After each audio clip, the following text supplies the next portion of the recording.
Hello, friends. Hello, family. Hello, colleagues. Hello, listeners. This is another episode of the Platinum Business Break Podcast, and we're so glad you're here. Today's episode, Volume 4, Episode 11. It's the way business should be. Alignment in your business. Now, this is a continuation. I'm not going to go through the whole story of the recalibrating my compass and all that. You could listen to a couple other podcasts previous to this one. What I've done is kind of written down my manifesto, the way I think business should be. So this is the next point in my manifesto is alignment in business. Because one thing I see in most businesses, not just a few, but in most, there's no alignment. There's no alignment for the leadership all the way down to the customer. We're siloed. We're all going in different directions. So the picture you see right here, it's a bridge. And I don't know if this is a real picture or if this is a AI rendering, but it's a bridge. And if you're listening, it's the bridge is being built and it's not meeting in the middle. It's not aligned. So what has to happen in business is you have to have alignment for things to work properly. Look at the picture. It's two guys in a boat. They're facing each other. So picture this. Your business is a boat. Each team member has a set of oars, and their job is to row in sync with the rest of the crew. When everyone's aligned, rowing in the same direction, the boat glides smoothly across the water, reaching its destination with minimal friction. So what happens when one person starts rowing in a different direction? Well, the boat loses momentum, starts to veer off course, and then suddenly the destination becomes a much more difficult task. That is the way alignment works. That's the way it works in your business, okay? Those two pictures very clearly show why alignment is important in your business. And here's the thing. When everyone understands the company's vision, mission, and goals and their role in achieving them, they work together seamlessly. And again, alignment only drives the business forward, but it fosters that sense of unity and purpose, and it creates an environment of collaboration and communication, and it's great. But I just don't see that in companies these days. Again, there's some exceptions. Now, again, you look at Chick-fil-A. I know some of you are rolling your eyes, go, here he goes with the Chick-fil-A example again. But you think about it. They are all rowing in the same direction. If you've ever been to a Chick-fil-A, especially if it's busy, the drive-through is long. You've got people standing out there with iPads, and they're taking your order, and they're nice and friendly, and you're getting your points and doing all the stuff, and you get up. Your order's ready, and they say, it's my pleasure to serve you. So it's a great experience. So that's what alignment looks like. So, this podcast is really, how do you ensure that your team is rowing in the direction? You can get alignment in your business, and it's not hard to do. So a couple of things. One, it's communication. You got to have communication, clear communication all throughout the organization. I did a podcast on that not too long ago, so you could check that out. The other thing is you have to have a clear vision and mission. Okay, everyone has to understand what the vision of the company. That's from the CEO, the president, the owner, all the way down to the lowest person in the organizational chart. Okay, they have to understand what your vision is, and the customer too. Because that's what attracts your customer, I would think, is vision, right? All right, so it is important to get alignment for your team. So when a company is aligned, it becomes easier to implement strategies, innovate, and respond to market changes. It also strengthens the company culture, making it a place where employees are motivated and they want to stay there because they know that their work is contributing to something bigger. All right, does this make sense? So I'm going to hit you with a few statistics. Companies with highly aligned employees are 72% more likely to outperform their competitors. Wow. How would you like to have that competitive advantage? Here's another statistic from the same study. 86% of employees and executives cite lack of collaboration or ineffective communication as the primary reason for workplace failure. Seen it again and again. Hey, I see a lot of product launches. Oh, that's probably the worst.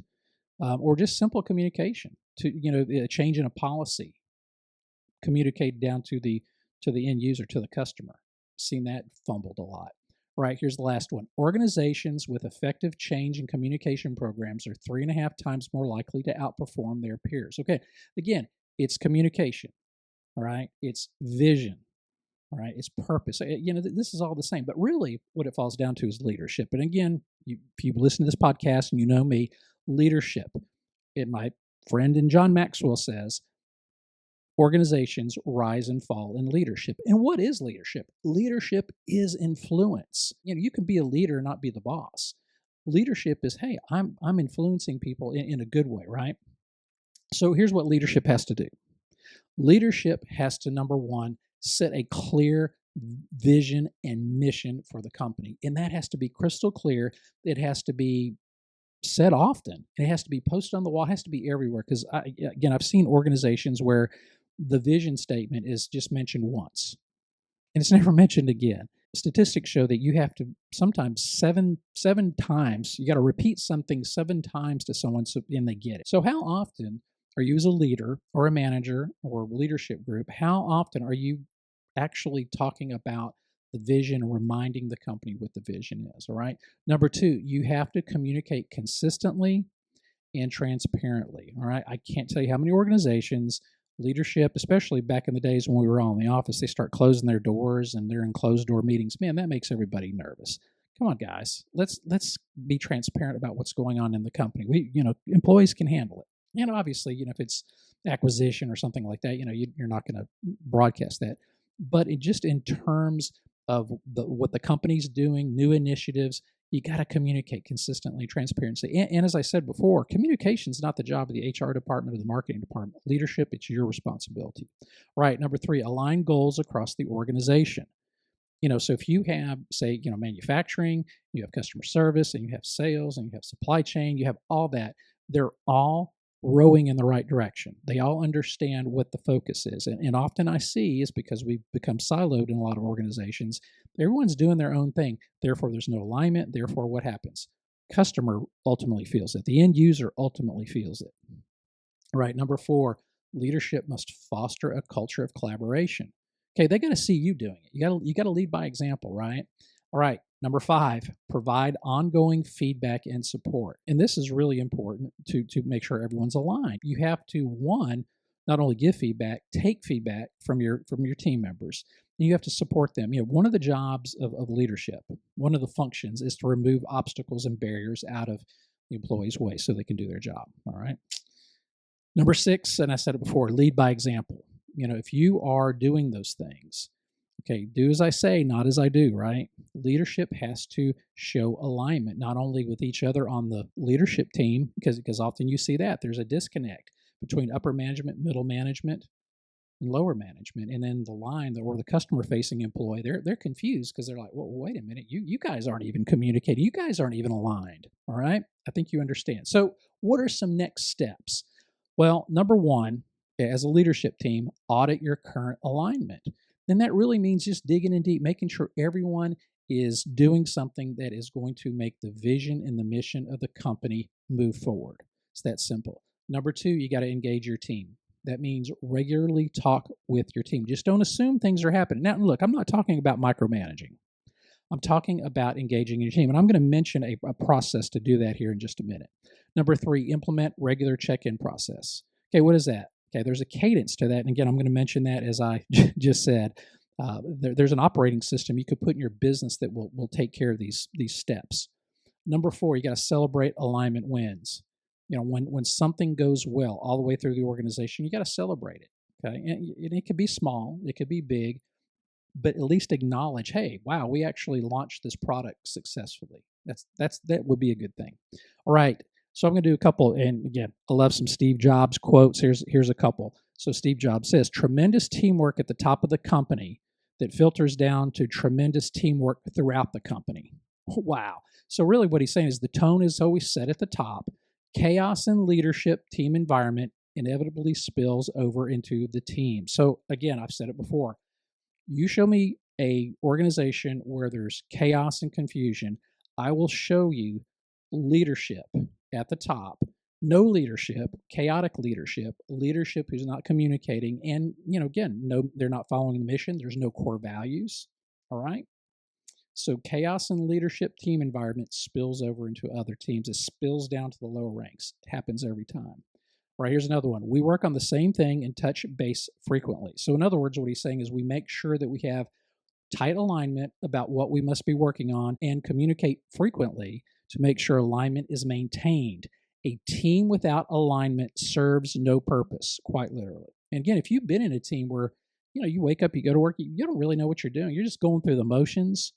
And if you're not aligned with the company or the department head, because everyone's kind of got an internal customer, and if there's no alignment, you don't know, you start questioning what your purpose is. And that's drudgery, and that is terrible. Okay. I've been in jobs like that. I'm sure most of you have, where you dread. Again, that goes back to employee engagement, which I'm not going to go over. You can listen to another podcast on that. Alignment, so important. All right. So I mentioned something earlier, and this is basically a system, an operating system for your company to get alignment. It's called the Platinum Process. I'm not going to do a deep dive. I'm just going to throw out a quick, shameless commercial. It's called the Platinum Process. You can go to our website.